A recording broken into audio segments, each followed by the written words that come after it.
Bien, ahí estamos, muy bien. Entonces estamos en nuestra segunda lectura.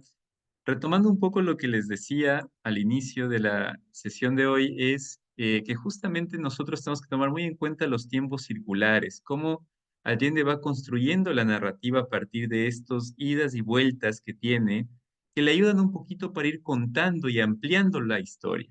Si nosotros nos damos cuenta, el capítulo 1 ha transcurrido simplemente en el Jueves Santo, durante la misa de Jueves Santo del mediodía, el sermón que está dando el cura y en ese momento Nibia sintiéndose un poquito mal, Clara diciendo esta frase extraordinaria, ¿no? De que si no existe el infierno, todo lo que está diciendo el cura es una payasada, saliendo ellos y llegando el cadáver a la casa del tío Marcos en una especie de procesión media extraña, ¿no? Un cadáver que incluso tienen que comprobar porque ya había muerto antes, dice, no sabemos todavía bien cómo, pero ya la narrativa nos dice que había muerto antes. Eso es todo lo que ha pasado en sí.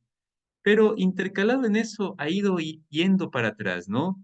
Ha ido introduciendo los personajes solamente en ese pequeñito momento que ha pasado. Si se dan cuenta cómo el tiempo ha ido yendo y volviendo, del pasado al presente, del pasado al presente, ¿sí?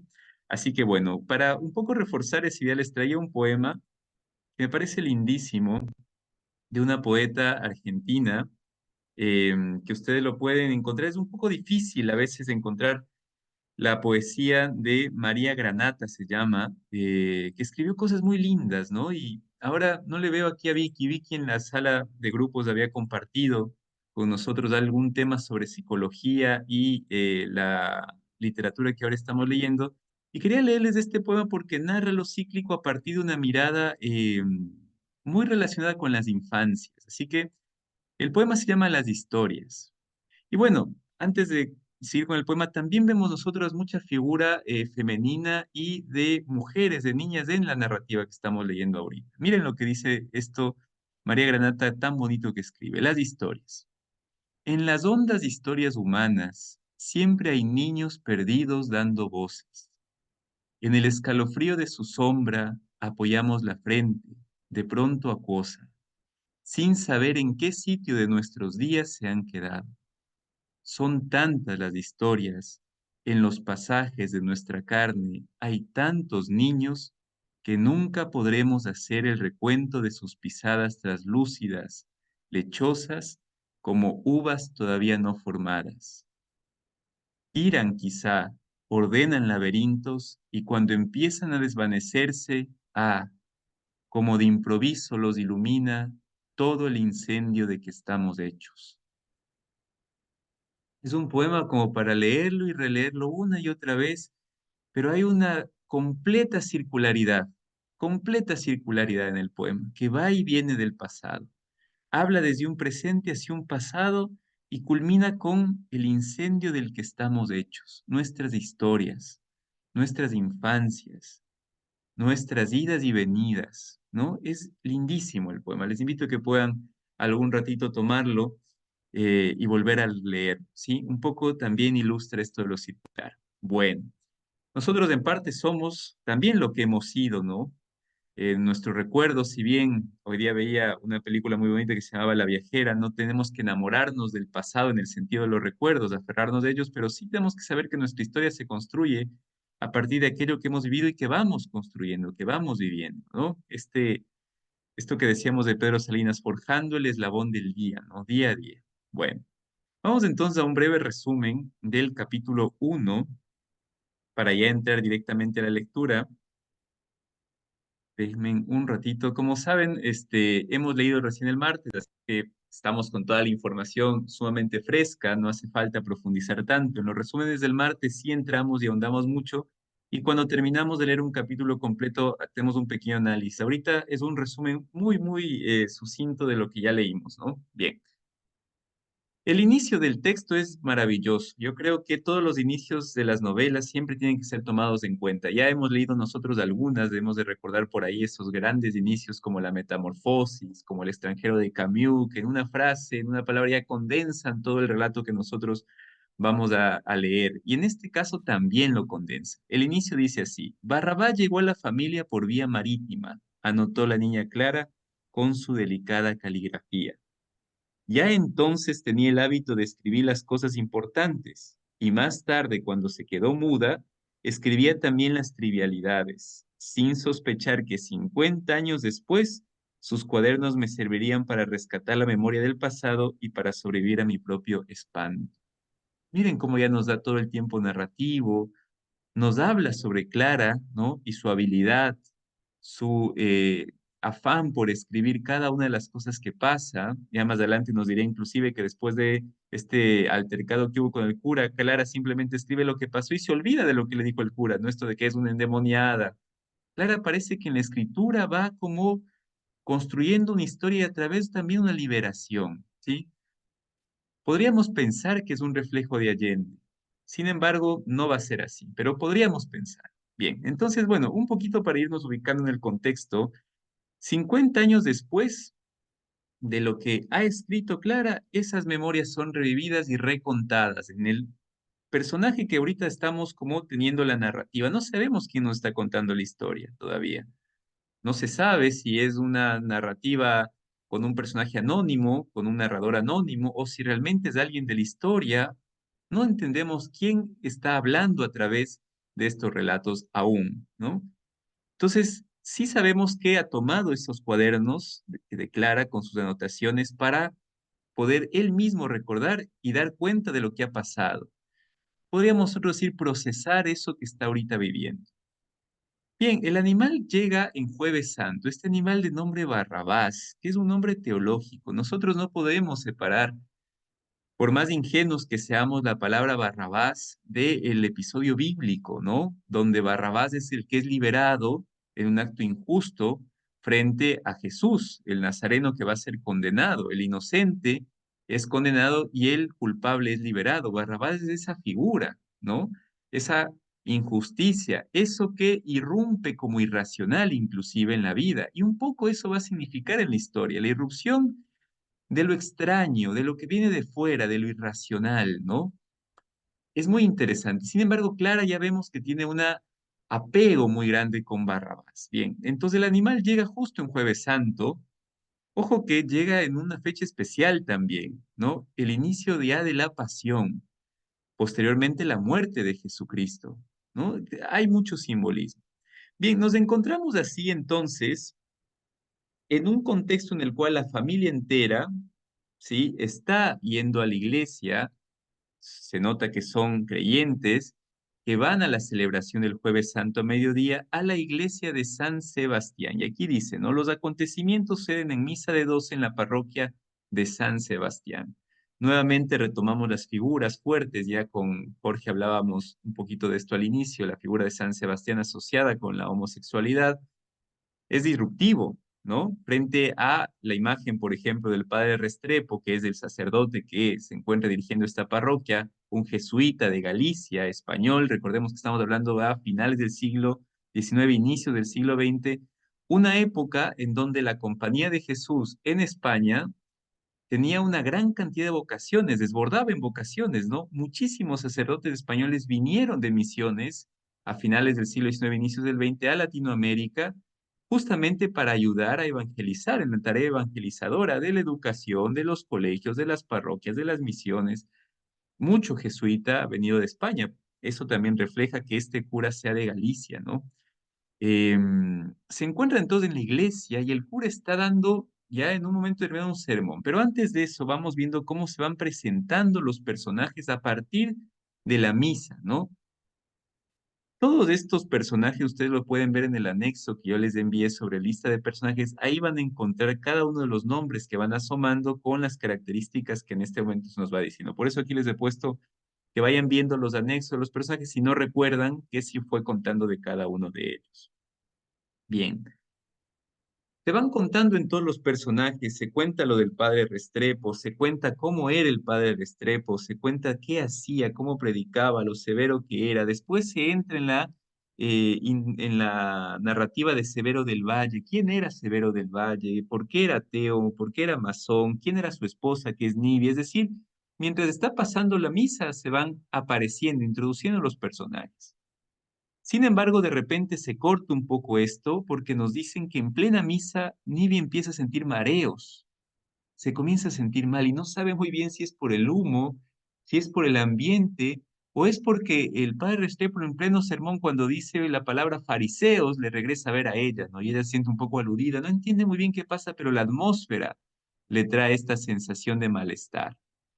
En eso ella mira a sus hijos, especialmente a Clara y Rosa, y nos especifica cuántos tienen. No nos olviden que tuvo 15 hijos, de los cuales 11 todavía estaban vivos, también lo pueden ver en los anexos que les mandé de los personajes. Y ahí, cuando regresa a ver a sus hijos mientras está mareada, nos introduce quién es Clara. Y nos dice cosas cortitas muy interesantes. Por ejemplo, Clara dice era muy precoz y tenía la desbordante imaginación que heredaron todas las mujeres de su familia por vía materna. Después nos dice también sobre su hija Rosa, que la describe como posó la vista en Rosa, la mayor de sus hijas vivas, y como siempre se sorprendió. Su extraña belleza tenía una cualidad perturbadora de la cual ni ella escapaba. Parecía fabricada de un material diferente al de la raza humana. Nibia supo que no era de este mundo, aún antes que naciera porque la vio en sueños. Miren cómo el realismo mágico viene. Por eso no le sorprendió que la comadrona diera un grito al verla. Al nacer Rosa era blanca, lisa, sin arrugas, como una muñeca de loza, con el cabello verde y los ojos amarillos. La criatura más hermosa que había nacido en la tierra desde los tiempos del pecado original, como dijo la comadrona santiguándose. Muy interesante, ¿no? Es como una nueva Eva, como una nueva Eva. Bien, nos sigue hablando un poco más de Rosa y en ese momento, mientras continúa la narración, se vuelve a interrumpir nuevamente porque volvemos a la iglesia, volvemos a la escena del sermón, volvemos a Nibia Mariada y dice que una barba del corsé de Nibia se quebró y la punta se le clavó entre las costillas, ¿no? Nuevamente la retrospectiva, estábamos en el pasado, volvemos nuevamente a esta escena angustiosa donde Nibia está mareada sudando y de repente, ¡pah!, una varilla de estos corsés bien finos de los vestidos, bien apretados, se le clava, ¿no? Como si fuera un aguijón que se le está poniendo. En ese momento nos narra que cuando siente esto, el padre Restrepo pausa el sermón, que le encantaba eso al padre para crear esta atmósfera de tensión, ¿no? Todos en silencio, y en ese momento se rompe el silencio con Clara diciendo, Padre Restrepo, si el cuento del infierno fuera pura mentira, nos chingamos todos, ¿no? Esto que es una irrupción de Clara y que refleja muy bien su personaje, hace que cambiemos ya de escenario, que vayamos de la iglesia y pasemos a la casa, ¿sí? Porque su padre, Severo, le lleva a todas las hijas, sale con ellas, sale con Nive y se van de la iglesia para no escuchar lo que el padre les iba a decir, pero alcanzan a oír que le dicen endemoniada, ¿no? A Clara que acaba de decir eso, soberbia endemoniada, ¿no? Bien, nos encontramos ahí, ellos regresan a casa, Severo, Nibia están pensando, no saben muy bien qué va a pasar, qué consecuencias van a traer, ¿no? Y ahí en ese momento nuevamente volvemos atrás. Se introducen los actos de Clara, ¿no? Se nos cuenta cómo Clara tiene esta habilidad de mover objetos, de presagiar lo que va a pasar, presagia inclusive que su hermano Luis se iba a caer del caballo. Es como una especie de adivina, ¿no? Ahí está lo mágico, el recurso de lo mágico. Yo pensaba un poquito, todos tenemos a veces una bruja en la familia, alguien que dice es que ya dijo que va a pasar eso antes, ¿no? Es muy de nosotros también este tipo de cuestiones, ¿no? Entonces, se da en Clara esta sensibilidad, es una chica sumamente sensible, una niña muy sensible. Y que la nana dice, no se preocupen, la nana es la cuidadora, ¿no? Una especie de eh, matrona que está todo el tiempo con la familia, que da, que ayuda a dar a luz, que cuida desde niños a los que van naciendo, que está como muy pendiente de ellos y que representa también una serie de conocimientos ancestrales. Ella dice, tranquilos, se le va a pasar ya cuando pierda la inocencia. Bueno, continúa después de esta, de introducirnos a Clara, nuevamente volvemos a la historia. Siguen preocupados Severo y Nibia por el futuro de su hija. ¿Qué va a decir la gente? ¿Se va a expandir el chisme? El padre Restrepo va a decir a todo mundo lo que pasó en la iglesia. Severo está muy preocupado porque él quiere ser político, entonces su reputación se va a ver dañada un poco, ¿no? En eso están, en esa discusión, esa preocupación, cuando de repente irrumpen, ¿sí? Una serie de personas diciendo que traen el cadáver del tío Marco que ha muerto. Y en ese momento, otra vez volvemos atrás al pasado. ¿Se dan cuenta cómo estamos yendo y viniendo? Es una maravilla, ¿no? Porque vamos viendo una serie de narraciones que se van dando en esta sensación cíclica, ¿no? El tío Marcos viene muerto, viene en cadáver, y lo primero que hace Nibia es ir a ver y a comprobar, porque dice la narrativa que él antes ya habían pensado que murió y no había muerto. Entonces tienen que ir a comprobar si es que realmente estaba muerto y no estaba de parranda, ¿no? Aquí dice, miren, ya le había tocado enterrarlo en una ocasión anterior, y por lo mismo le cabía la duda de que tampoco esta vez fuera definitivamente su muerte. Sus gritos atrajeron a la multitud de sirvientes de la casa y todos los hijos que acudieron corriendo al oír el nombre de su tío resonando con lamentos de duelo. Miren esta imagen, un poco graciosa, ¿no? Bien, con esta interrupción entonces nos narran la historia de Marcos. Ya sabemos que Marcos es un viajante, encontramos la historia también de él, toda la parte de sus descubrimientos, de las especies que trae con él, los viajes que tiene, esta unión que mantiene con Clara, ¿no? El tío raro, con Clara que también siente quizá, digo ahorita, una especie de apego a la extrañeza, ¿no? A la singularidad, podríamos decir. Esto que es tan difícil que a veces uno acoja, ¿no? En una sociedad donde estamos ahorita con tantos parámetros, esta singularidad extranjera, que es también parte de su casa, que irrumpe en la familia y que a Clara le causa estupor, y más que estupor, diríamos identificación, es muy interesante también verlo, ¿no? Entonces, bien, y Marcos, estábamos nosotros en la historia de Marcos, que nos parece un personaje bien interesante, nos terminamos aquí justamente con la decepción de la historia amorosa de Marcos, ¿no? Marcos quiere conquistar a su prima Antonieta, no lo logra, Antonieta se termina yendo con un diplomático y él que había hecho una serie de cosas desde comprarse un organillo, desde salir por las calles, dedicarle canciones, termina en una fuerte depresión amorosa, ¿no? No logra conquistar el amor. Y ahí nos quedamos. Así que bien, retomamos de ahí. Espero que el resumen nos ponga un poco en contexto y nos haga ver esos matices, ¿no? Tan interesantes que están asomando en la historia. Y bueno, vamos a empezar entonces, Alexa, y te doy la voz. Dame un momentito, solamente voy a compartir. La historia es muy linda. Yo lo que le recomiendo, no nos olvidemos, ¿no? Esto que decía también Ernesto Sábato, no se trata, el buen lector no es solamente el que lee, sino sobre todo el que relee.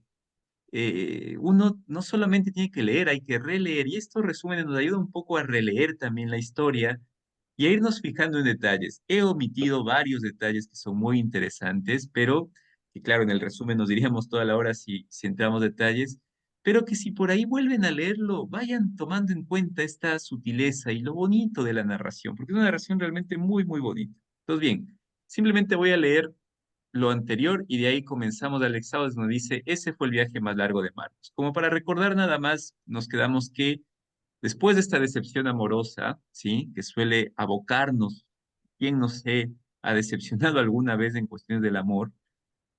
Nos aboca a esto, ¿no? Marcos se hundió en la depresión durante 2 o 3 días, al cabo de los cuales anunció que jamás se casaría y que se iba a dar la vuelta al mundo. Yo pensaba, qué actual es esto, ¿no? Después de relaciones amorosas, ir a dar la vuelta al mundo. Bueno, vendió el organillo a un ciego y dejó el oro como herencia a Clara, pero la nana lo envenenó secretamente con una sobredosis de aceite de hígado de bacalao, porque no podía soportar su mirada lujuriosa, sus pulgas y sus gritos destemplados ofreciendo papelitos para la suerte, pelotas de acerrín y polvos para la impotencia. Adelante, Alexao. Ese fue el viaje más largo de Marcos.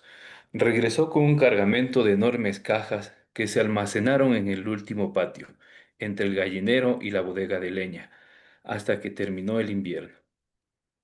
Al despuntar la primavera, las hizo trasladar al Parque de los Desfiles, un descampado enorme donde se juntaba el pueblo a ver marchar a los militares durante las fiestas patrias, con el paso de ganso que habían copiado de los prusianos. Al abrir las cajas se vio que contenían piezas sueltas de madera, metal y tela pintada.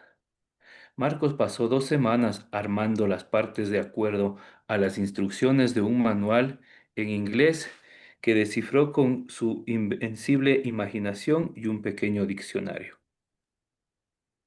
Cuando el trabajo estuvo listo, resultó ser un pájaro de dimensiones prehistóricas, con un rostro de águila furiosa pintado en su parte delantera, alas móviles y una hélice en el lomo. Causó conmoción. Las familias de la oligarquía olvidaron el organillo y Marcos se convirtió en la novedad de la temporada. La gente hacía paseo los domingos para ir a ver al pájaro y los vendedores de chucherías y fotógrafos ambulantes hicieron su agosto. Sin embargo, al poco tiempo comenzó a agotarse el interés del público. Entonces, Marcos anunció que apenas se despejara el tiempo, pensaba elevarse en el pájaro y cruzar la cordillera. La noticia se regó en pocas horas y se convirtió en el acontecimiento más comentado del año. La máquina yacía con la panza asentada en tierra firme, pesada y torpe, con un más aspecto de pato herido que de uno de esos modernos aeroplanos que empezaban a fabricarse en Norteamérica. Nada en su apariencia permitía suponer que podría moverse, y mucho menos encumbrarse y atravesar las montañas nevadas. Los periodistas y curiosos acudieron en tropel. Marco sonreía inmutable ante la avalancha de preguntas y posaba para los fotógrafos sin ofrecer ninguna explicación técnica o científica respecto a la forma en que pensaba realizar su empresa. Hubo gente que viajó de provincia para ver el espectáculo. 40 años después, su sobrino nieto Nicolás, a quien Marcos no llegó a conocer, desenterró la iniciativa de volar que siempre estuvo presente en los hombres de su estirpe. Nicolás tuvo la idea de hacerlo con fines comerciales, en una salchicha gigantesca rellena con aire caliente, que llevaría impreso un aviso publicitario de bebidas gaseosas. Pero en los tiempos en que Marcos anunció su viaje en el aeroplano, nadie creía en ese invento, que ese invento pudiera servir para algo útil. Él lo hacía por espíritu aventurero. El día señalado, el día señalado para el vuelo amaneció nublado, pero había tanta expectación que Marcos no quiso aplazar la fecha. Se presentó puntualmente en el sitio y no dio ni una mirada al cielo y no dio ni una mirada al cielo que se cubría de grises nubarrones. La muchedumbre atónita llenó todas las calles adyacentes, se encaramó en los techos y en los balcones de las casas próximas y se apretujó en el parque. Ninguna concentración política pudo reunir a tanta gente hasta medio siglo después, cuando el primer candidato marxista aspiraba por medios totalmente democráticos a ocupar el sillón de los presidentes. Clara recordaría toda su vida ese día de fiesta. La gente se vistió de primavera, adelantándose un poco a la inauguración oficial de la temporada, los hombres con trajes de lino blanco y las damas con sombrero de pajilla italiana que hicieron furor ese año. Desfilaron grupos de escolares con sus maestros, llevando flores para el héroe. Marcos, Marcos recibía las flores y bromeaba diciendo que esperaran que se estrellara para llevarle flores al entierro. El obispo en persona, sin que nadie se lo pidiera, apareció con dos turiferarios a bendecir el pájaro y el orfeón de la gendarmería. Y el orfeón de la gendarmería tocó la música alegre y sin pretensiones para el gusto popular.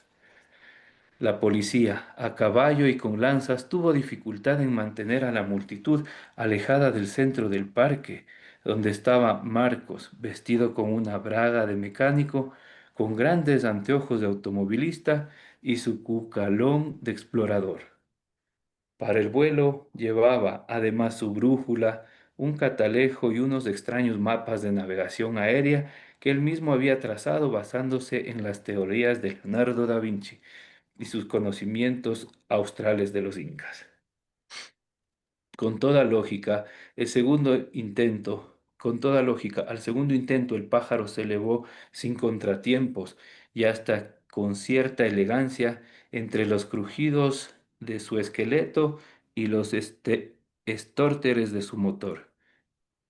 Subió aleteando y se perdió entre las nubes, despedido por una fanfarria de aplausos, silbatos, pañuelos, banderas, redobles musicales de Orfeón y aspersiones de agua bendita.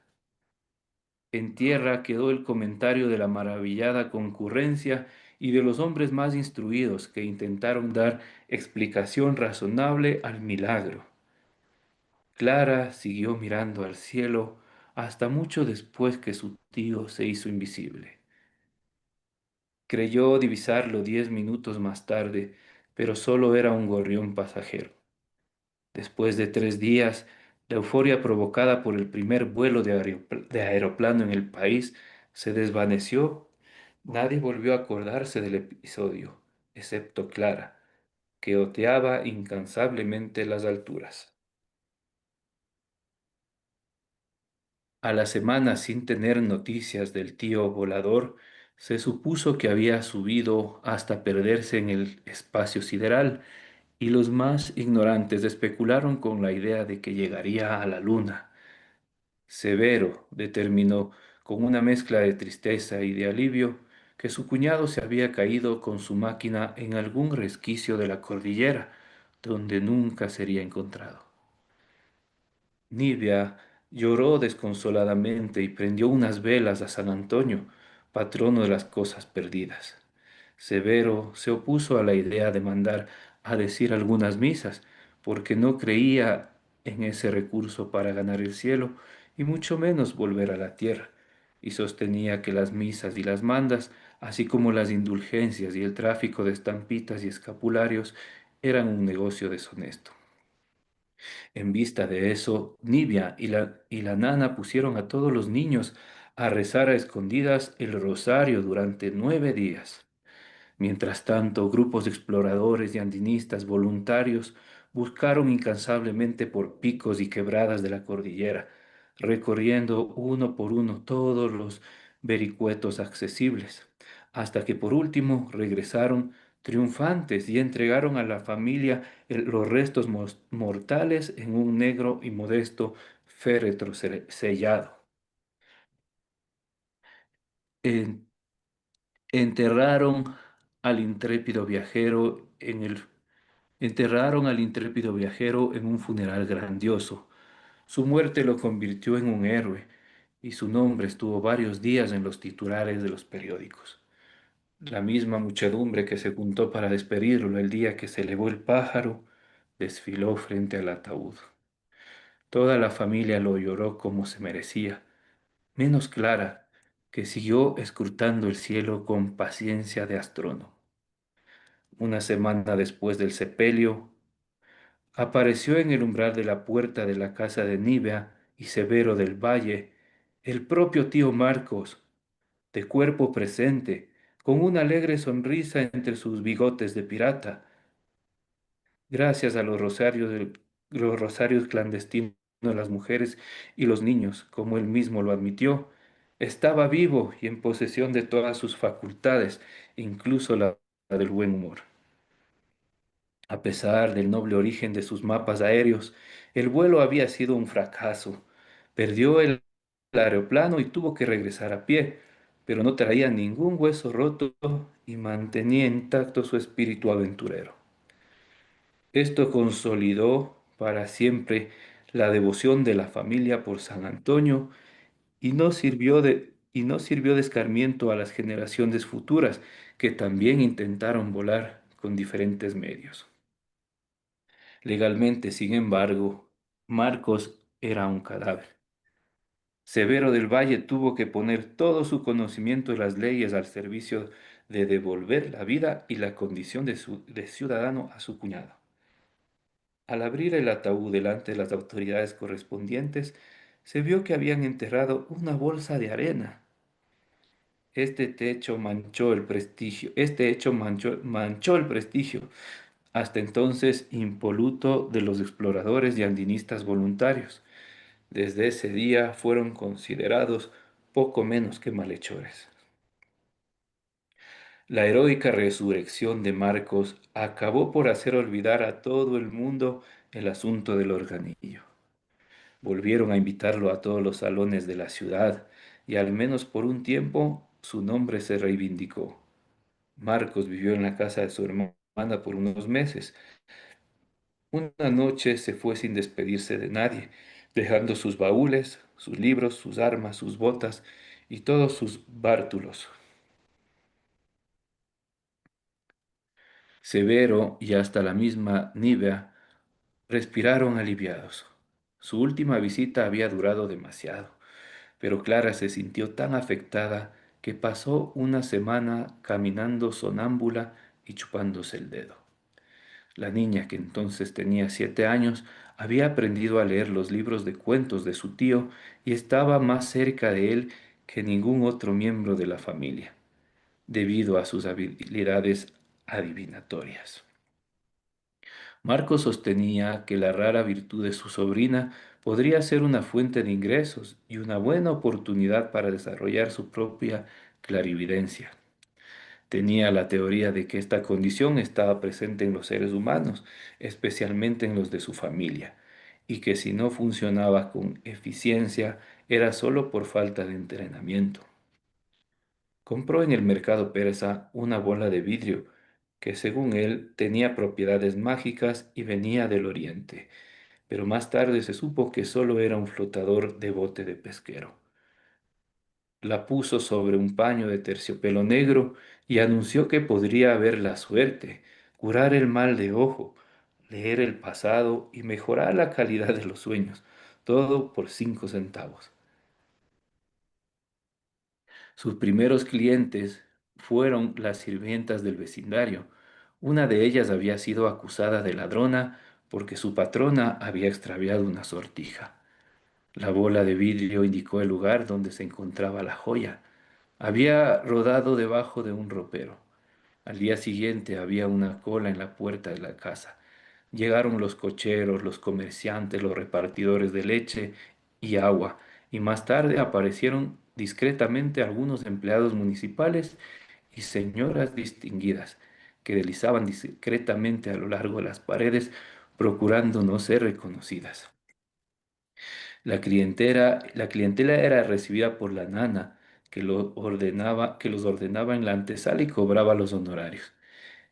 Este trabajo la mantenía ocupada casi todo el día y luego llegó a observarla tanto que descuidó sus labores de la cocina y la familia empezó a quejarse que lo único que había para la cena era porotos añejos y dulce de membrillo. Marcos arregló la cochera con unos cortinajes raídos que alguna vez pertenecieron al salón, pero que al abandono y a la vejez habían convertido en polvorientas hilachas. Allí atendía al público con Clara. Los dos adivinos vestían túnicas de color de los hombres de la luz, como llamaba Marcos al amarillo. La niña tiñó las túnicas con polvos de azafrán, haciéndolas hervir en una olla destinada al manjar blanco. Marcos llevaba, además de la túnica, un turbante amarrado en la cabeza y un amuleto egipcio colgado en el cuello. Se había dejado crecer la barba y el pelo y estaba más delgado que nunca. Marcos y Clara resultaban totalmente convincentes, sobre todo porque la niña no necesitaba mirar la bola de vidrio para adivinar lo que cada uno quería oír. Lo soplaba al oído al tío Marcos, quien transmitía el mensaje al cliente e improvisaba los consejos que le parecían atinados. Así se propagó su fama, porque los que llegaban al consultorio, alicaídos y tristes, salían llenos de esperanza. Los enamorados que no eran correspondidos obtenían orientación para cultivar el corazón indiferente y los pobres se llevaban infalibles martíngalas para apostar en las carreras del canódromo. El negocio llegó a ser tan próspero que la antesala estaba siempre atiborrada de gente, y a la nana empezaron a darle vaídos de tanto estar parada. En esa ocasión, Severo no tuvo necesidad de intervenir para ponerle fin a la iniciativa empresarial de su cuñado, porque los dos adivinos, al darse cuenta de que sus aciertos podrían modificar el destino de la clientela, que seguía al pie de la letra sus palabras, se atemorizaron y decidieron que ese era un oficio de tramposos. Abandonaron el oráculo de la cochera y se repartieron equitativamente las ganancias, aunque en realidad la única que estaba interesada en el aspecto material del negocio era la nana. Perfecto, Alexandra. Ok. Gracias. Nere, te escuchamos. Ya. De todos los hermanos del valle, Clara era la que tenía más resistencia e interés para escuchar los cuentos de su tío. Podía repetir cada uno, sabía de memoria varias palabras en dialectos de indios extranjeros, conocía sus costumbres y podía describir la forma en que se atraviesan trozos de madera en los labios y en los lóbulos de las orejas, así como los ritos de iniciación y los nombres de las serpientes más venenosas y sus antídotos. Su tío era tan elocuente que la niña podía sentir en su propia carne la quemante mordedura de las víboras, ver al reptil deslizarse sobre la alfombra entre las patas del arrimo de jacarandá y escuchar los gritos de los guayacaimas entre las cortinas del salón. Se acordaba sin vacilaciones del recorrido de Lope de Aguirre en su búsqueda del dorado, de los nombres impronunciables de la flora y la fauna, visitadas o inventadas por su tío maravilloso. Sabía de los lamas que toman té salado con grasa de yak y podía describir con detalle a las opulentas nativas de la Polinesia, los arrozales de la China o las blancas planicies de los países del norte, donde el hielo eterno mata a las bestias y a los hombres que se distraen, certificándolos en pocos minutos. Marcos tenía varios diarios de viaje, donde escribía sus recorridos y sus impresiones, así como una colección de mapas y de libros de cuentos, de aventuras y hasta de hadas, que guardaban dentro de sus baúles en el cuarto de los cachivaches, al fondo del tercer patio de la casa. De allí salieron para poblar los sueños de sus descendientes hasta que fueron quemados por error medio siglo más tarde en una pira infame.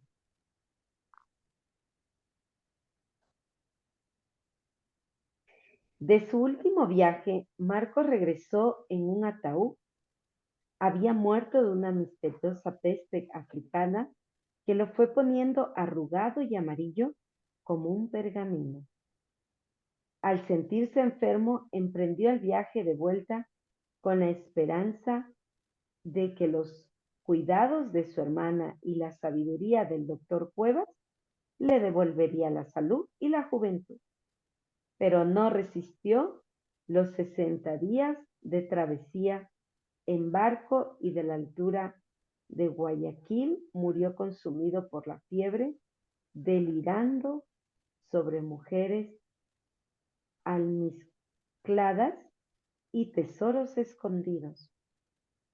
El capitán del barco, un inglés de apellido Longfellow, estuvo a punto de lanzarlo al mar envuelto en una bandera, pero Marcos había hecho tantos amigos y enamorado a tantas mujeres a bordo del transatlántico, a pesar de su aspecto jibarizado y su delirio, que los pasajeros se lo impidieron y Longhebrow tuvo que almacenar junto a las verduras del cocinero chino para preservarlo del calor y los mosquitos del trópico, hasta que el carpintero de a bordo le improvisó un cajón. En el Callao consiguieron un féretro apropiado Y algunos días después el capitán, furioso por las molestias que ese pasajero le había causado a la compañía de navegación y a él personalmente, lo descargó sin miramientos en el muelle, extrañado de que nadie se presentara a reclamarlo ni a pagar los gastos extraordinarios. Más tarde se enteró de que el correo en esas latitudes no tenía la misma confiabilidad que en su lejana Inglaterra y que sus telegramas se volatilizaron por el camino. Afortunadamente para Longfellow apareció un abogado de la aduana que conocía de la familia del Valle y ofreció hacerse cargo del asunto, metiendo a Marcos y su complejo equipaje en un coche de flete y llevándolo a la capital, al único domicilio fijo que se le conocía, la casa de su hermano. Para Clara, ese habría sido uno de los momentos más dolorosos de su vida. Y Barrabás no hubiera llegado mezclado con los bártulos de su tío, ignorando la perturbación que reinaba en el patio. Su instinto lo condujo directamente al rincón donde había tirado la jaula. Adentro estaba Barrabás. Era un montón de huesitos cubiertos con un pelaje de color indefinido, lleno de peladuras infectadas, un ojo cerrado y el otro supurando lagañas, inmóvil como un cadáver en su propia porquería. A pesar de su apariencia, la niña no tuvo dificultad en identificarlo. Un perrito chilló. Se hizo cargo del animal, lo sacó de la jaula, lo acunó en su pecho y con cuidados de misionera consiguió darle agua en el hocico hinchado y reseco. Nadie se había preocupado de alimentarlo desde que el capitán Longfellow, quien como todos los ingleses trataban mucho mejor a los animales que a los humanos, lo depositó con el equipaje en el muelle. Mientras el perro estuvo a bordo junto a su amo moribundo, el capitán lo alimentó con su propia mano y lo pasó por la cubierta, prodigándole todas las atenciones que le escatimó a Marcos. Pero una vez en tierra firme, fue tratado como parte del equipaje. Clara se convirtió en una madre para el animal, sin que nadie le disputara ese dudoso privilegio, y consiguió reanimarlo un par de días más tarde, una vez que se calmó la tempestad de la llegada del cadáver y del entierro del tío Marcos. Severo se fijó en el bicho peludo que su hija llevaba en los brazos. ¿Qué es eso?, preguntó. Barrabás, dijo Clara. Entrégueselo al jardinero para que se deshaga de él. Puede contagiarnos alguna enfermedad, ordenó Severo. Pero Clara lo había adoptado. Es mío, papá. Si me lo quita, le juro que dejo de respirar y me muero. Gracias, Mary. Muy bien, y finalmente continuó. Se quedó en la casa. Al poco tiempo corría por todas partes devorándose los flecos de las cortinas, las alfombras y las patas de los muebles. Se recuperó de su agonía con gran rapidez y empezó a crecer. Al bañarlo se supo que era negro, de cabeza cuadrada, patas muy largas y pelo corto. La nana sugirió mocharle la cola para que pareciera perro fino, pero Clara agarró un berrinche que degeneró en ataque de asma y nadie volvió a mencionar el asunto. Barrabás se quedó con la cola entera y con el tiempo ésta llegó a tener el largo de un palo de golf, provista de movimientos incontrolables que barrían las porcelanas de las mesas y volcaban las lámparas. Era de raza desconocida. No tenía nada en común con los perros que vagabundeaban por la calle y mucho menos con las criaturas de pura raza que criaban algunas familias aristocráticas. El veterinario no supo decir cuál era su origen, y Clara supuso que provenía de la China, porque gran parte del contenido del equipaje de su tío eran recuerdos de ese lejano país. Tenía una ilimitada capacidad de crecimiento. A los 6 meses era del tamaño de una oveja, y al año de las proporciones de un potrillo. La familia, desesperada, se preguntaba hasta dónde crecería y comenzaron a dudar de que fuera realmente un perro. Especularon que podía tratarse de un animal exótico cazado por el tío explorador en alguna región remota del mundo y que tal vez en su estado primitivo era feroz. Nibia observaba sus pezuñas de cocodrilo y sus dientes afilados y su corazón de madre se estremecía pensando que la bestia podía arrancarle la cabeza a un adulto de un tarascón y con mayor razón a cualquiera de sus niños.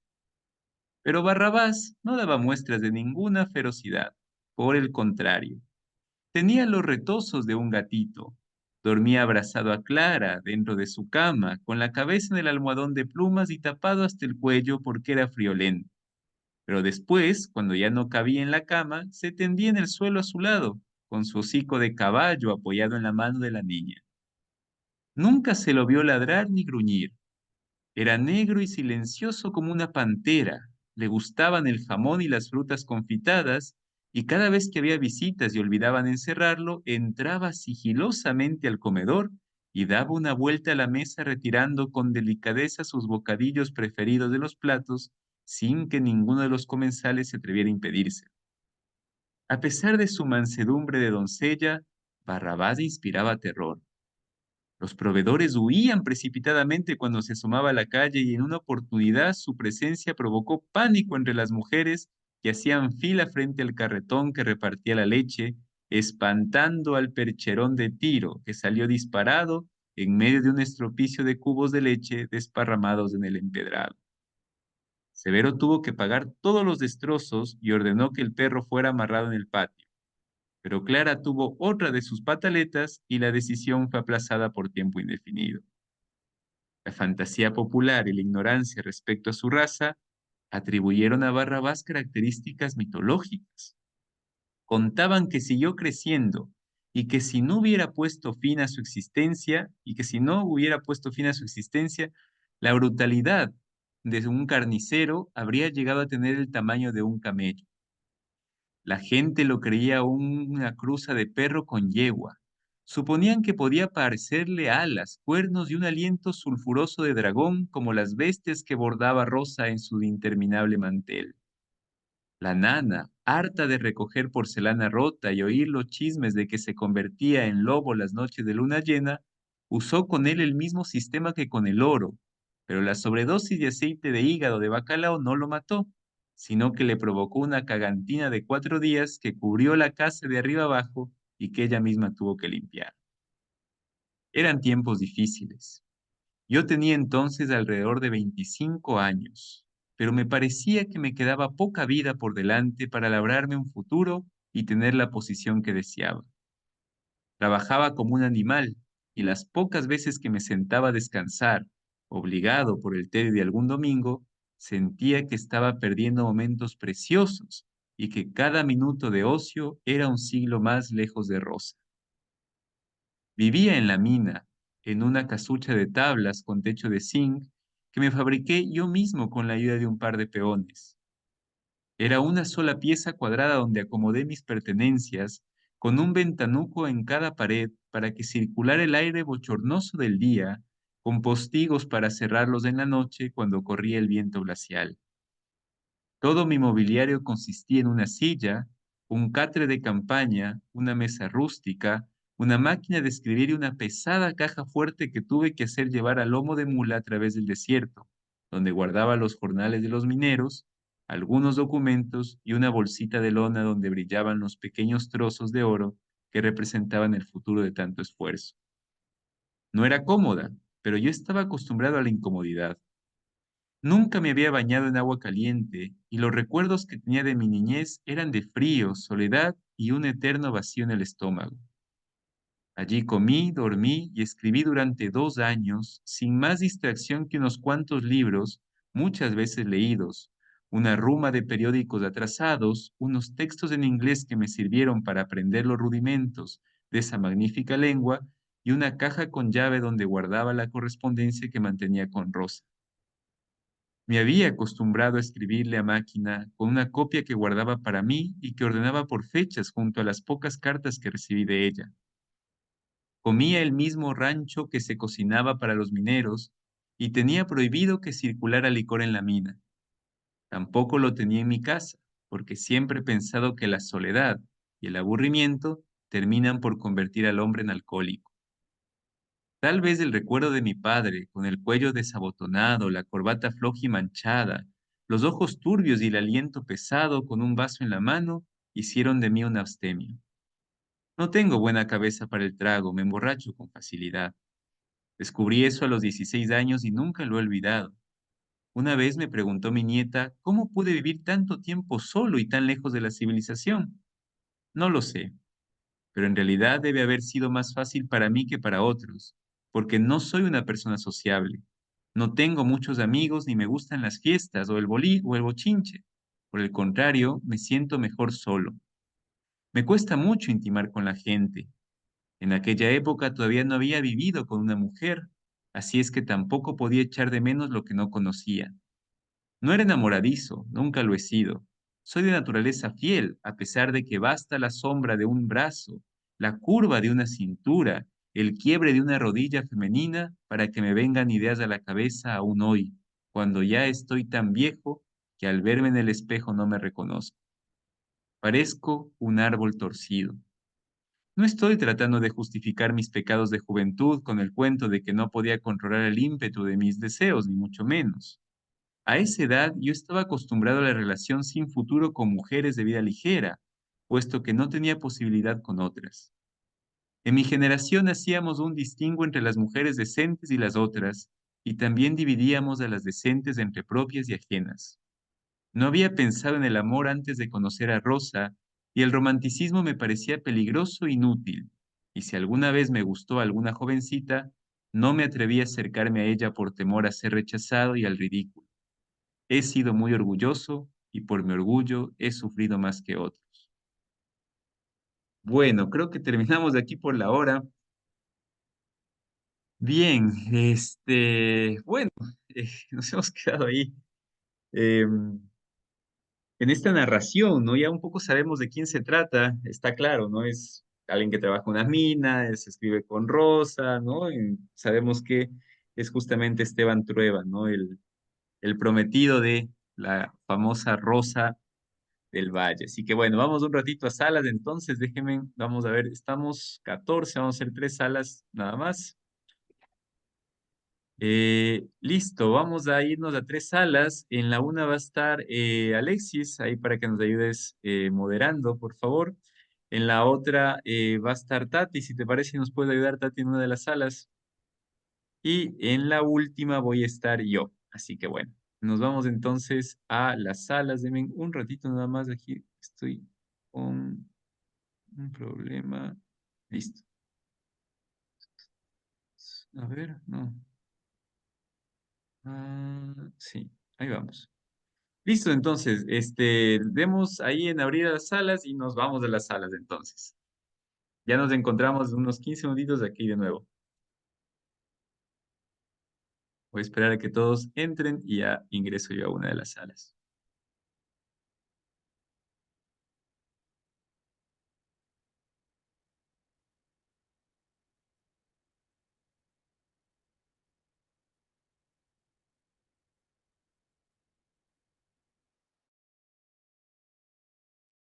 Gente, ¿cómo vamos? Bienvenidos a estas salas de acá. Denme un ratito nada más antes de empezar. Déjenme, le doy el paso a Alexis, que me parece que está sin poder unirse. Se cerró la sesión. Creo que en vez de aplastar unirse, se fue. Así que nada. Si alguien puede mandarle por el grupo de WhatsApp un mensajito, le dice, decirle que todos estamos reunidos y que él se fue y que vuelve a ingresar y ahí le vuelvo a enviar. Así que si pueden, alguien que tenga por ahí el WhatsApp cerca, sería buenísimo. Bueno, ¿cómo encontramos? ¿Qué tal este capítulo? ¿Cómo nos va apareciendo la trama del texto? ¿Qué cosas nos van llamando la atención? ¿Con qué nos sentimos identificados? Recordemos que este espacio no solamente es para cuestiones así muy técnicas, sino sobre todo para el tema existencial. ¿Qué es lo que me va tocando la lectura? ¿Me voy sintiendo identificado o no? ¿Cómo va ese tema? Así que, hablamos un ratito. No sé quién quisiera comentarnos algo que le haya llamado la atención, alguna idea, alguna imagen con algo que se quede de la lectura de hoy.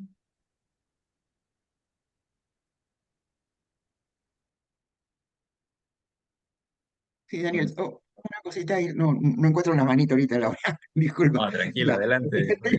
sí, las analogías, ¿no? Hay muchas analogías, ¿no? Ujú, El, por ejemplo, esta máquina que logra armar, ¿no? Y a la hora que la máquina ya está armada, ¿no? Dice que tenía el aspecto de un pato herido, ¿no? O sea, hay muchas analogías, ¿no? O sea, esta máquina voladora, apariencia de pájaro, pero un pato herido, o sea, ahí comienza una de las analogías, ¿no? ¿Ya? Después cuando el pájaro se va a elevar, los crujidos, ¿no? Los crujidos de su esqueleto, ¿no? O sea, que una analogía del pájaro ya con un esqueleto, suponemos que un esqueleto humano que cruje, ¿no? Cuando dice que los huesos de una persona suenan, por ejemplo, entonces trabaja muy bien el tema de las analogías, ¿no? Ahora, también esto hay una cosa que es el tiempo circular que lo estamos viendo, ¿no? Mucho, y el otro es el tipo de narrador, ¿no? O sea, no es un solo narrador, ¿no? Mezcla los narradores, ¿no? Y ahí me falta un poquito más investigar eso, los tipos de narradores, ¿no? Pero hay como un narrador omnipresente ahí que está en todo, ¿no? O sea, está como personaje, ¿no? Como protagonista, pero también está como observador, mm. ¿no? Entonces, bueno, eso para comenzar. Gracias, Jorge. Sí, muy valioso estas dos imágenes que trae, la del vuelo del pájaro, ¿no? A mí me llama mucho la atención también toda la novedad que eso trae en el pueblo, es decir, lo novedoso como un elemento que siempre está atrayendo y que atrae más incluso que otros acontecimientos que uno podría considerar más serios históricamente, ¿no? Es decir, esto genera más gente y la astucia del tío también para partir en esta aventura. Y después la confusión que se da con el muerto, ¿no? El muerto el que finalmente no era más que un saco, un bulto que lo traían y el tío regresa después vivo, ¿no? Es muy graciosa esta escena. Y por eso es también la incredulidad de Nibia, ahora que realmente aparece muerto, es como muy inverosímil, ¿no? Uno diría, pero ¿cómo es posible? Ya lo entierran, lo lloran y aparece el tío de nuevamente revivido, ¿no? Y por otro lado, con lo de los narradores, es verdad, yo les comentaba ahora en la introducción que van a encontrar algunos narradores, ciertamente el omnisciente está presente, y vamos a ir viendo varias visiones también, y los narradores nos van a ir introduciendo esa visión. Yo creo que una vez que acabemos de leer todo el capítulo nos va a quedar mucho más claro y ahí trataremos justamente el tema de lo del narrador, ¿no? Una cosa que quería traer ahora que trae lo de los narradores, que se siente justamente cuando comienza a contar la historia, el prometido de, de Rosa, que es Esteban, ¿no? Que se me Tema. va a veces el nombre Esteban Trueba, sí. Me he sentido muy identificado con este personaje, sobre todo en este momento de la narrativa, porque es un personaje que aparentemente está ahorita queriendo hacer algo, en este caso yendo a las minas, para conseguir una especie de realización muy dura por amor, ¿no? Eh, entonces, esta psicología del personaje que tiene Esteban, ¿no? Me ha llamado mucho la atención. He compaginado con algunas cosas de él en el tema de la soledad, en el tema de esto que él dice, ¿no? La fidelidad, algunas características que narran. Yo he sentido como identificación con el personaje y también he dicho como hay una fuerza ahí bien interesante que narra y que está puesta en Esteban, con la cual me he sentido como confrontado, ¿no? Eso como primer pantallazo con el personaje. Así que sí, eso como compartir también un poquito de identificación, ¿no? Con la historia. No sé si alguien más quisiera comentar algo de estos capítulos. Sí, yo, Daniel. Irma, Buenas adelante. noches. Sí, gracias. Creo que justo de esta parte que hemos leído me gustó bastante la historia de Barrabás. Ah, también. Entonces, la parte del tema del perrito, creo que ahí justo es lo que tú dices de hacerle mágico, ¿no? Y ahí aprovecha bastante la escritora de, de este animal, de compararlo con una yegua y a pesar de que, bueno, del tamaño y pensar que es una mezcla con yegua, de por cómo se veía, compararlo con otro tipo de animal y tenerle miedo a en realidad ser un animal muy dócil, ¿no? Entonces esa parte me gustó bastante de cómo lo describe con esa riqueza y creo que también mete ahí todo el tema mágico, ¿no? También hace la comparación de cómo en Europa se cuidaban los animales, comparando la cultura de alguna forma en esa época latina, ¿no? También me gustó mucho que menciona a Guayaquil Ah, en la cierto. escritura, ¿no? Acá dice que pasó justo a la altura de Guayaquil, no sé si eso tenga algún significado o no, pero cuando ya el tío murió fue cuando estuvo en Guayaquil, ¿no? Justo cuando pasó a la altura de Guayaquil sucedió eso. Entonces, esa parte me pareció interesante del libro. No sé si al final esto, en ese contexto, tenga algún significado, ¿no? Pero me llamó la atención esa parte. Gracias, Irma. Sí, partiendo del último, es interesante lo de Guayaquil, sobre todo porque no recuerdo ahorita, pero me parece que tiene que ver con el clima, ¿no? Me parece que algo menciona del clima, Sí, sí, ahora lo bueno, chequeo. ujú, ujú, Sí, y bueno, Guayaquil es un puerto, ¿no? Entonces también históricamente, inclusive, acuérdate que la ujú, capital podía ser probablemente más Guayaquil. Aquí está, dice, Cuevas le devolvería la salud y la juventud, pero no resistió los 60 días de travesía en barco y a la altura de Guayaquil murió consumido por la fiebre delirando sobre mujeres almizcladas y tesoros escondidos, ¿no? El capitán del barco en inglés de apellido Brown, en fin. Pero es interesante, a mí también me emocionó mucho cuando vi la palabra Guayaquil ahí, ¿no? Porque, claro, es de una referencia directa a Ecuador, ¿no? Muy, muy bonito. Y lo de Barrabás, a mí me impresiona mucho como tú dices, la narrativa y sobre todo este perro que va creciendo, creciendo, creciendo. Yo no sé si ustedes cayeron en cuenta, pero en medio de todo eso dice que le mata un carnicero, ¿no? Pues es cruel también la historia. En ujú. fin, Luz, te escuchamos. Hola, ¿Qué buenas tal? noches. Eh, a mí me han encantado los capítulos que hemos leído por la figura del tío Marcos. Cuando yo crecía, uno de los hermanos menores de mi mamá era joven, estaba en su juventud adultez, y me recuerda a él, porque este tío era el tío que rompía todas las normas, todas las expectativas, no quería seguir el camino que estaba trazado para él, que en mi familia era una cosa seria. Él huyó a las selvas, se fue a la costa, se hizo Hare Krishna, volvió con el cabello rapado. Entonces, mientras yo crecía, era este personaje que siempre tenía cosas interesantes y maravillosas que compartir y me generaba una gran fascinación, que además a los pequeños nos trataba como iguales, o incluso como personas de las cuales él podría aprender y compartir esas experiencias. Y el tío Marcos me suena algo similar, ¿no? En su mundo él tampoco encaja con lo que la sociedad espera de él, ¿no? Incluso para cortejar a alguien no lo hace como tradicionalmente se haría. Y las veces en las que lo aceptan es solamente por lo pintoresco, ¿no? Por lo del ave, porque llama la atención, pero de ahí en más. Y en cambio para Clara es la persona con quien puede ser ella misma, ¿no? Él no se escandaliza de su poder, de su clarividencia, no le preocupa como a su madre o como a su padre sobre el qué dirán, o es una molestia como para sus hermanos, al contrario, la invita a cultivarlo, ¿no? Bueno, la nana y él lo van a terminar llevando hacia el negocio, pero aún así, ¿no? Es la persona con la que Clara puede ser ella misma. Y bueno, no termina bien, tío Marcos, ¿no? Pero justo cuando ya hay certeza de perderlo, llega Barrabás. Y Barrabás es incluso aún más transgresor que el tío Marcos, ¿no? Ya es animal, pero justo por eso es mucho más, no sé, más animal, es más visceral, es más grotesco en su monumentalidad, en las cosas que hace como un perro para los demás, para quienes lo ven, para quienes también la molestia. Pero para Clara es como el gatito, ¿no? Que es el tierno, es con quien juegas, como quien lo acompaña, la acompañara igual en todo lo que tiene que seguir transitando. como una extensión de su tío Marco. Eso me ha gustado muchísimo, explorar ese mundo y una vez más, cómo está atravesado por lo cotidiano, cómo estas cosas tan mágicas se atraviesan con lo cotidiano y con la experiencia del pueblo, me gusta mucho. He disfrutado bastante el capítulo. Igual el vuelo ha sido fascinante de leerlo, con todo lo que genera. Y habría que tener horas para ver cada detallito y cada cosita que se muestra.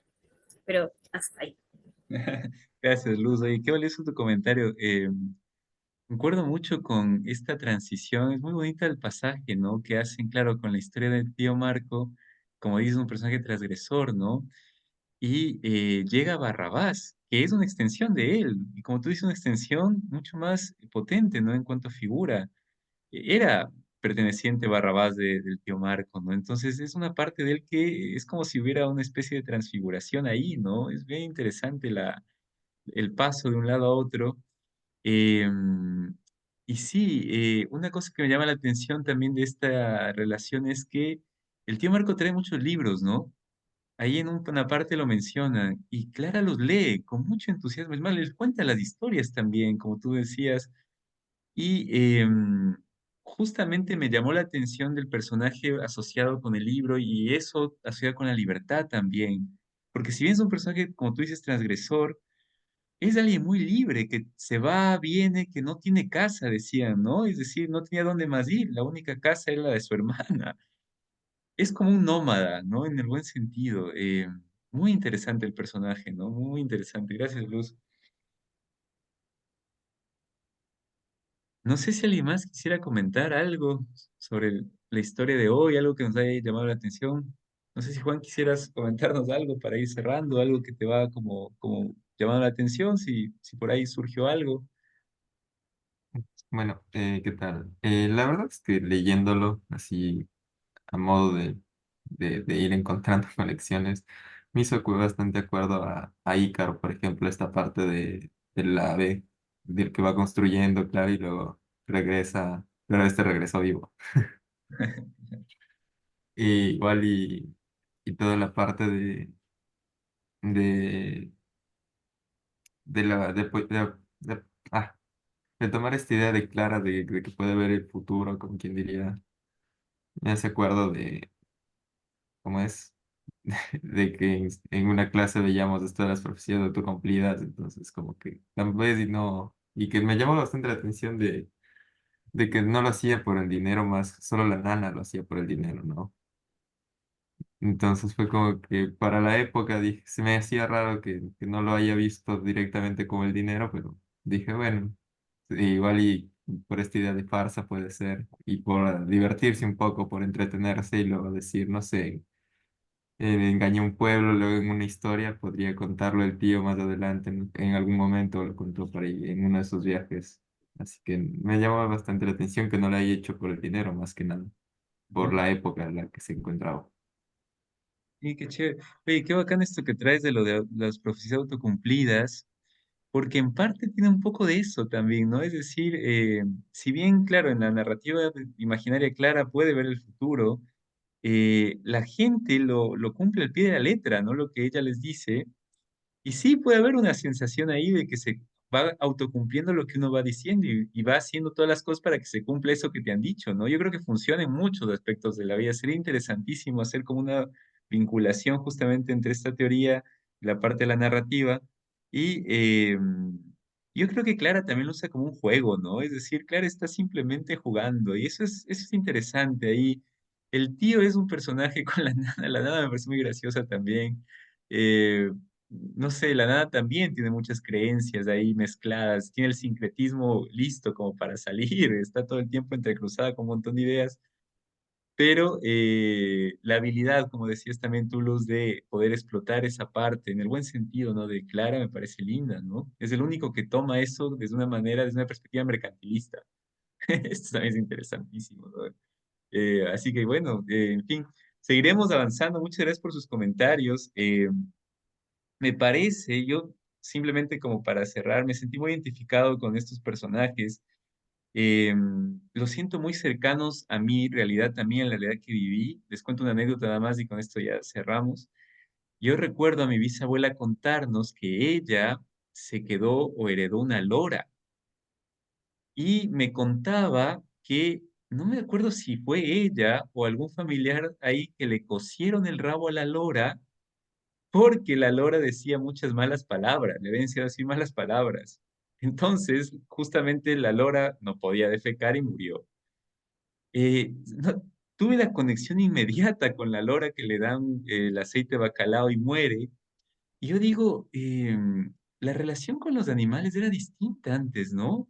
O sea, estamos hablando de otra cosa. Nosotros tenemos otra sensibilidad. Uno ahorita dice, pero qué crueldad. Pero antes era otra sensibilidad. Y estos relatos yo creo que nos hacen ir como conectando también con otro tipo de generación, para no terminar en esta especie de relación donde juzgamos la historia a partir de nuestra posición actual, ¿no? Entonces, nada, como anécdota, he ido como vinculando ciertas tradiciones que mi familia también se han ido dando y ciertas anécdotas que van surgiendo, ¿no? Y que yo podría haberla puesto como un realismo mágico, también una narración. Por eso Latinoamérica es como muy propicia para esto, ¿no? Así que bueno, en fin, ya nos veremos en la sala grande, nos vemos ahorita en la grande y ahí nos despedimos y ya cerramos por hoy día. Así que nos encontramos en la grande, voy a ir cerrando la sala. Ok, gracias.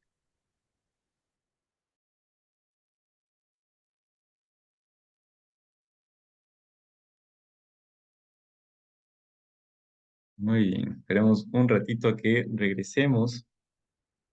Hay una cuestión interesante, les voy comentando hasta eso nada más. El otro día estaba escuchando una charla de un profesor de literatura que hablaba de por qué en Latinoamérica no llegó el relato ficcional tan fuerte como lo hizo en Estados Unidos o en Argentina, por ejemplo.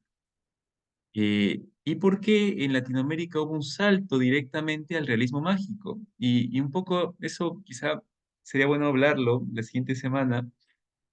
De ¿Por qué en los países de, sobre todo Colombia, ahora en Chile, Ecuador también, no hubo relatos ficcionales, ¿no? No escribían ficción la gente, sino directamente nos pasamos a este otro tipo de relato que no tiene que ver con la ficción. La ficción y el realismo mágico no son cosas iguales. Entonces, es interesante explorar qué pasó en nuestro proceso histórico para que el realismo mágico apareciera y no la ficción. No tenemos nosotros un relato como Lovecraft, por ejemplo, en nuestra historia de literatura. Nadie escribió así. El realismo mágico es otra situación, es otro ambiente, ¿no? Es interesante y ya lo vamos a comentar qué se debe esto. Bueno, vamos regresando entonces. Listo, creo que hemos vuelto. Espero que haya sido una sesión interesante. Nada más que despedirnos, decirles que el próximo martes continuamos. Quisiera preguntar si alguien se apunta para leer el martes y con esto ya cerramos. No sé si alguien quisiera leer para el día martes. Yo puedo leer el Yo, día martes. yo Nati, también podría. Ajá. Irma y no sé quién más. Por ahí, Tati, veo que estás. Sí, yo Listo. saliera, o sea, A mí me gusta mucho leer, ya sabes. Muy bien, dale, bien. No hay problema que nos repitamos. Genial, Nati, Irma y Tati, entonces que nos acompañen en la próxima lectura. Y nada, nos encontramos el próximo martes para seguir con la lectura del libro. Si es que pueden avanzar, si es que alguien está muy emocionado con la lectura y avanza, no hay problema, avancen con el libro. Lo bonito de lo espacio es que podemos volver nuevamente a releer junto con otros y a comentarlo. Así que no hay problema si avanzan, si se acaban el libro mejor, después lo vuelven a leer acá. No hay problema, siéntanse libres para manejar el libro como deseen, ¿sí? Que bueno, no sé si hay alguna pregunta, duda, algo, ¿no?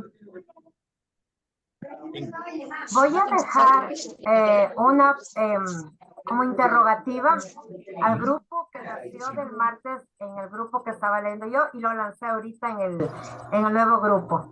A ver. ¿Creen ustedes que si no supiéramos quién es el autor de un libro, podrían diferenciar si este es hombre o mujer?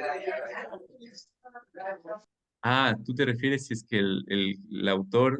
Ah, ya. Si no supiéramos el autor, quién escribió un libro, y al leerlo, ¿creen ustedes que podrían saber si el autor es un hombre o una mujer? Genial. Uf, Muy bien, pregunta lanzada entonces. Si puedes, Tati, compártela en el grupo de WhatsApp y la comentamos el martes que viene. Es muy interesante. Hay un texto muy bueno y leí hace poco sobre Foucault que se llama El autor y su obra. que justo en una materia para historia de la psicología nos lo recomendaron y aplica muy bien con lo que dices. Interesante, muy interesante. Así que bueno, nos queda de pendiente. Es interesante porque no sabemos, ¿no? Bueno, ya lo discutiremos. Gracias, Tati. Si alguien tiene alguna otra pregunta que lanzar, háganlo, que son muy enriquecedoras sus preguntas, ¿no? Bueno, nos encontramos el día martes, entonces cuídense mucho y ya nos vemos. Abrazo grande. Gracias. Un Chao, chao, abrazo. cuídense. Gracias, chao. Chao, que pasen bonito, nos vemos.